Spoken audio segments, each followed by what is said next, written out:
A new trend on TikTok is creating a potentially harmful and expensive skincare routine for some teenagers. Yeah, joining us with why this is harmful for teens and some recommendations for what actually to use is KCU Assistant Professor of Primary Care, Dr. Nicole Free-Merrick. It's good to see you again. Yeah. Good morning. Thanks for coming back on the show again. Thank you for having me. We report on a lot of these TikTok trends here in the 9 o'clock hour, and Kristen and I will often roll our eyes at a lot of this, some of these things that people are recommending. But what are some of the actual physical risks and effects that teens who follow these influencers on TikTok? What kind of things have you seen, and what's in general? What are you seeing out there? Yeah, one thing I really did when TikTok and some of these social media trends happened is I started to get on the apps myself to start to learn what was being presented to these kids, because these questions do come up on a regular basis, so I'm glad you all cover them. So one thing with skincare particularly is they'll use a lot of products, and so it ends up repeating multiple ingredients over and over again, and especially at a younger age, they don't need all those products, and they can actually cause more harm than good. Yeah, and it's very important. You were just talking about that, some of the younger kids using certain chemicals that they don't need. Also, I feel like, you know, the skin is really good when you're younger unless you have acne. Can you talk about some of those issues? Yeah. Like the retinol, you were saying they shouldn't be using that.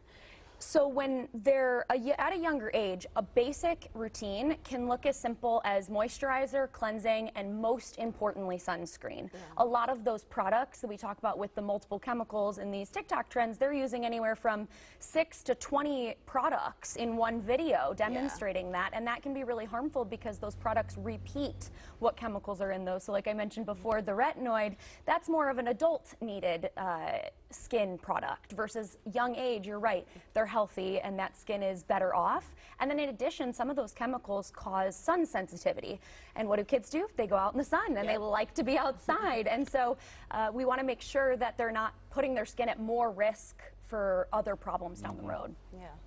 Yeah.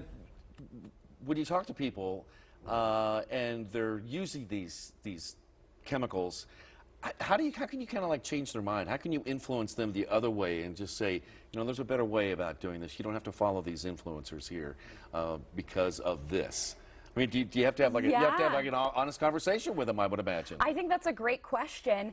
One thing I counsel them on is influencers are making money off of the products a lot of times that they demonstrate and off the views that they get. So we have to remember and take everything with a grain of salt that there's that chance that some of those products may be being used for alternative reasons. That doesn't mean that everyone has alternative motives, and that might be what works for them. So that's where I usually say this is the perfect opportunity for them to have that conversation with myself or one of their providers to talk a little bit further about what they need for their skin.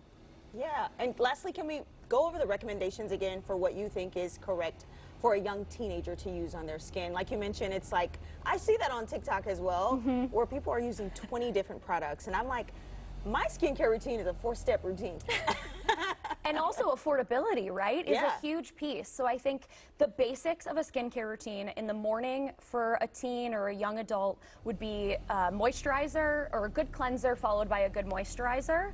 And then in the evening, a good cleanser, moisturizer as well. But I think, again, the most important part is in the morning routine, making sure you're adding in that sunscreen.